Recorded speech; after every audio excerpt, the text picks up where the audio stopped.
Speed, depending on where you are, is expressed in miles per hour or kilometers per hour, whether or not you're riding a bike or driving a car. But these measures alter the moment you enter the water and when you're in a boat, and the term knot is used to describe how quickly you are moving. But what is a knot, and why is a ship's speed measured in knots? For starters, the knot is a unit of speed equal to 1 nautical mile per hour, or approximately 1.852 kilometers per hour. As is obvious, sailors in the distant past did not have access to GPS or contemporary maps. To figure out where they were headed and how long it would take them to get there, they had to make use of their immediate surroundings. It was in these immediate surroundings that it was crucial to understand how fast a ship was moving, as this information could provide how far they were from and how far till their destination.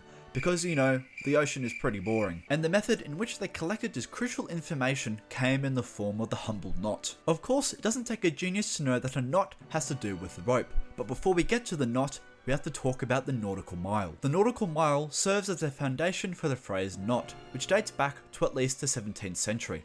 The nautical mile, which is based on the circumference of the Earth, is equivalent to 1 minute of latitude. But for you imperial measurement users out there, you're probably confused as to whether the nautical mile is the same as the normal land mile. Of course, it's not. The so-called land mile is known by two names, the international mile or statute mile.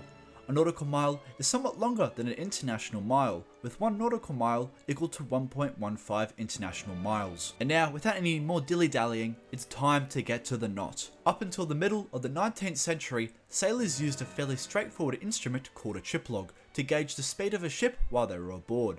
This was a wooden panel with a weighted edge that floated perpendicular to the water's surface and provided a significant amount of resistance to the water's movement. This chip log was linked to a reel by rope, and knots were tied at intervals of 47 feet and 3 inches, about 14.4 meters apart, throughout the length of the rope based on the length of the nautical mile. The chip log was then cast into the water with one end of the rope linked to the ship. The sailors would then count the knots on the rope that passed through their fingers and how much of the line had unspooled into the water, while using a 30-second sand hourglass that served as a timer. After the set amount of time, the number of knots that had passed through one's fingers would be tallied and would give the speed of the ship at the present moment. Alongside this, sailors would calculate the speed throughout the day to obtain an average idea of how quickly they were going, since there was no convenient way for them to accurately know the ship's speed at all times. Thus, using a chip log and the associated knots, sailors were able to more precisely determine their location and the amount of time it would take to get to their desired destination. And I have to say, congratulations to the geniuses watching the video